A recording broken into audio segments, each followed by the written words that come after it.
Hello friends, welcome to my channel. आज हम देखेंगे स्ट्रिंग के बारे में। उसमें से भी आज हम इम्प्लीमेंट करने वाले हैं to find out the length of the string. तो स्ट्रिंग का अगर आपको लेंथ फाइंड आउट करना है तो आप दो वे से फाइंड आउट कर सकते हैं।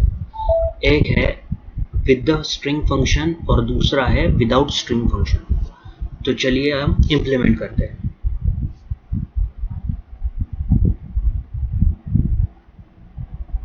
मैं यहाँ पे डेव C++ यूज कर रहा हूँ, आप कोई भी एडिटर यूज कर सकते हो। सो पहले हम देखेंगे विथ स्ट्रिंग फंक्शन। तो हैश इंक्लूड stdio.h, उसके बाद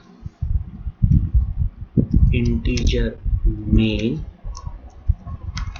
इन दैट मेन फंक्शन मुझे लेंथ फाइंड आउट करना है, तो मुझे यहाँ पे लेना पड़ेगा इंटीजर, एक वेरिएबल। चलिए मैं लेंथ लेता हूँ, और एक स्ट्रिंग लेना पड़ेगा। तो कैरेक्टर नाम का एक एरे लेंगे str, उसको इनिशियलाइज करेंगे तो उसको 100 कैरेक्टर का वो एरे होगा। उसके बाद मुझे यूजर से एक स्ट्रिंग लेना है, तो मैं यहाँ पे लिखूंगा printf enter string, और जैसे ही स्ट्रिंग एंटर करेगा यूजर, मुझे उसको str में स्टोर करना है। तो उसके लिए मैं getS नाम का फंक्शन यूज कर रहा हूँ। तो str, अब मुझे यहाँ पे लेंथ फाइंड आउट करना है। तो लेंथ फाइंड आउट करने के लिए फंक्शन है strlen, जो लेंथ फाइंड आउट करना है। किसका लेंथ फाइंड आउट करना है? मुझे str का। और कहाँ पे वो लेंथ स्टोर करना है? len नाम के वेरिएबल में। लेकिन ये जो strlen नाम का जो फंक्शन है वो एक हेडर फाइल में स्टोर्ड है, और उस हेडर फाइल का नाम है हैश इंक्लूड string.h। तो वो हमें इंक्लूड करना है। लेंथ अभी फाइंड आउट हो गया, अब क्या करना है? इसको जस्ट प्रिंट करना है लेंथ को। सो printf length of string is %d, क्योंकि वो इंटीजर में है, और length लेंथ रिटर्न 0 और सेमीकोलन। चलो अब इसको रन करके देखते हैं। तो पहले सेव, कुछ भी नाम से स्टोर कर सकते हैं, तो string demo.c,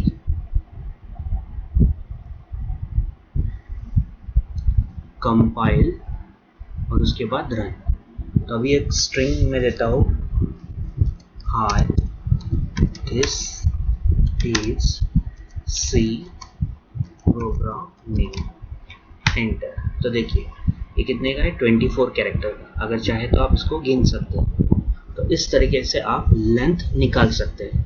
ये तो हो गया with the help of string function. ये जो है इसको कहा जाता है स्ट्रिंग फंक्शन। अब हम देखेंगे विदाउट स्ट्रिंग फंक्शन। तो विदाउट स्ट्रिंग फंक्शन के लिए क्या करना है? यूजर लेंथ चाहिए हमें वेरिएबल, यस। स्ट्रिंग चाहिए हमें कैरेक्टर का, yes. Enter string, yes. Gets, उसको स्टोर करेंगे हम str में, लेकिन हमें यहाँ पे strlen नाम का फंक्शन नहीं चाहिए। तो उसकी जगह पे हम क्या यूज करेंगे? फॉर लूप यूज करेंगे। तो for i is equals to 0 r str of i